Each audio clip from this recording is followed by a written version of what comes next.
¿Cómo pudo una humanidad tan avanzada perderlo todo en tan poco tiempo? ¿Qué tipo de mundo puede crecer en conocimiento, fuerza y longevidad, y aún así dirigirse sin freno hacia su propia destrucción?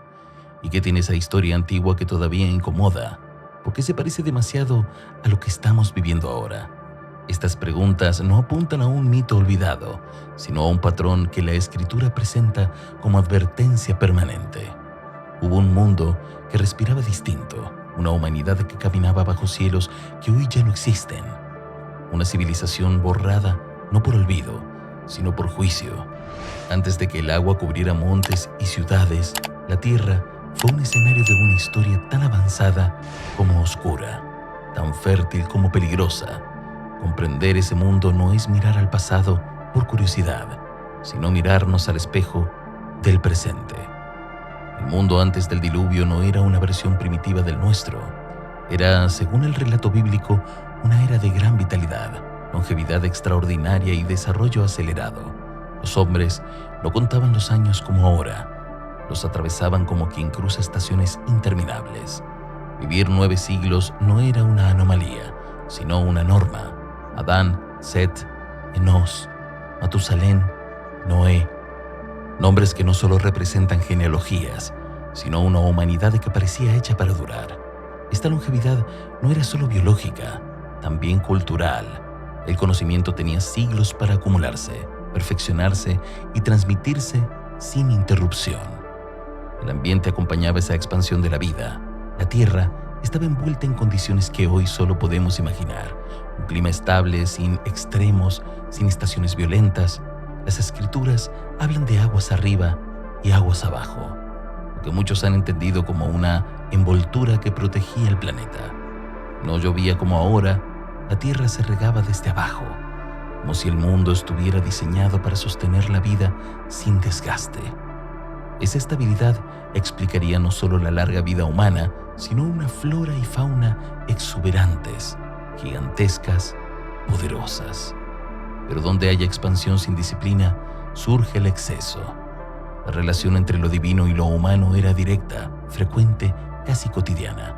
Dios hablaba con los hombres, los advertía, los instruía. No había distancia teológica ni misterio abstracto.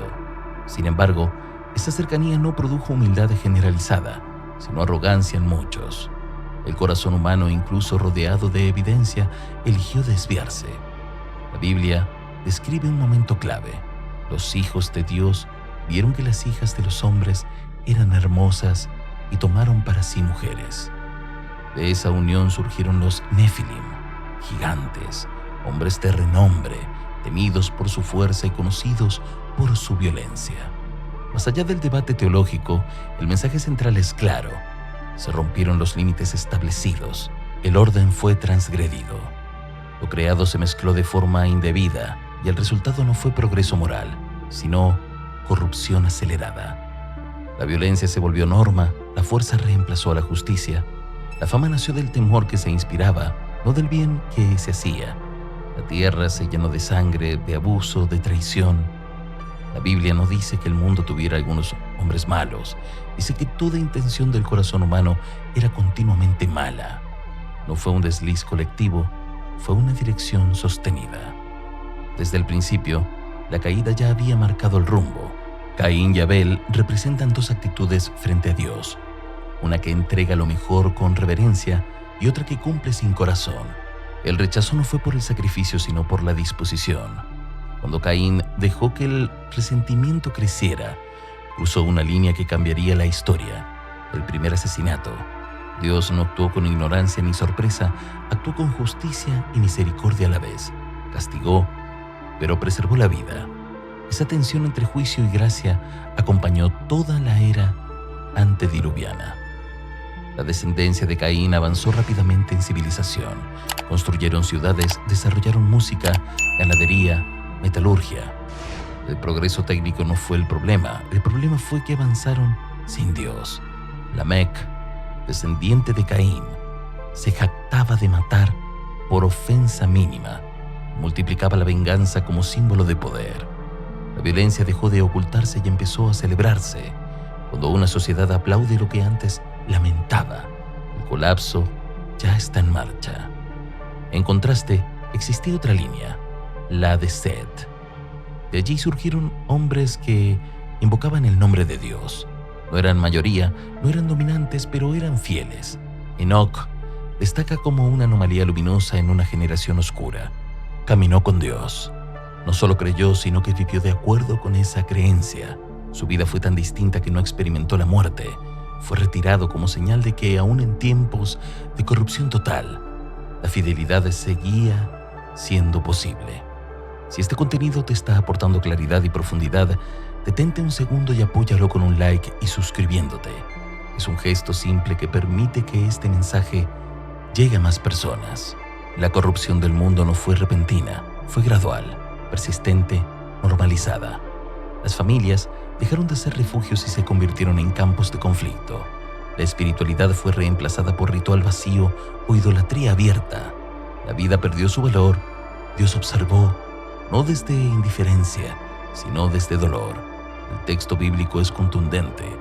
Le dolió en su corazón haber hecho al hambre, no porque se hubiera equivocado, sino porque la libertad había sido usada para destruir. En medio de este escenario aparece Noé, no como un héroe mítico, sino como un hombre justo en su generación. Noé no cambió el mundo, se mantuvo firme mientras el mundo se descomponía.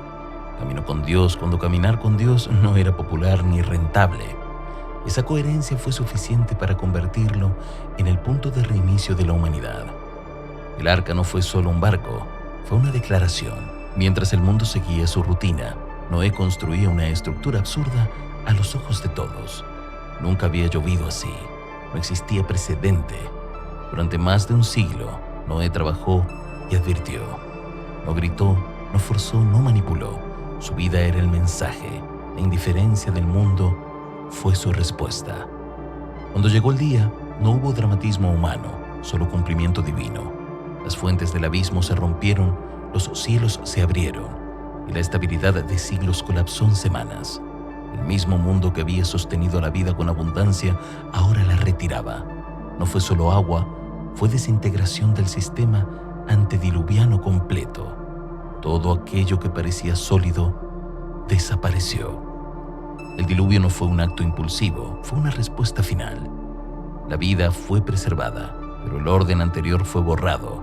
Noé y su familia flotaron sobre los restos de civilizaciones que creyó ser invencible.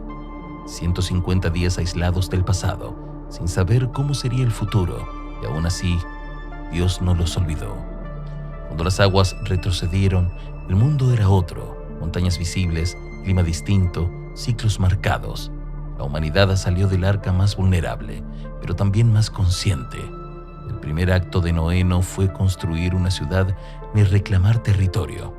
Fue levantar un altar, reconocer que sobrevivir no es lo mismo que merecer. El pacto que Dios estableció no fue solo con Noé, fue con toda la creación. El arco en el cielo se convirtió en el recordatorio de límites, de promesa, de paciencia. El mundo no sería destruido otra vez por agua, pero sí sería juzgado de otras formas. El diluvio se convirtió en advertencia histórica y profética. Jesús mismo dijo que los últimos tiempos serían como los días de Noé, no por el agua, sino por la actitud. Gente viviendo como si nada fuera a suceder. Progreso sin dirección, tecnología sin ética, espiritualidad superficial, violencia normalizada, indiferencia ante lo sagrado. El mundo antes del diluvio no es solo pasado, es patrón. Comprender cómo era ese mundo no es un ejercicio académico, es una llamada silenciosa a evaluar el nuestro y nuestra vida personal. Noé no fue salvado por entender los tiempos, sino por vivir correctamente en ellos. Y esa lección sigue vigente. El mundo antediluviano terminó, pero su eco permanece.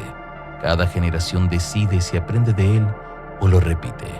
Si este mensaje habló a tu conciencia, apóyalo con un like. Suscríbete y activa la campana para mantenerte atento. Comparta este contenido con quienes necesitan discernir los tiempos y recordar que, incluso hoy, la obediencia humilde sigue abriendo el camino al milagro.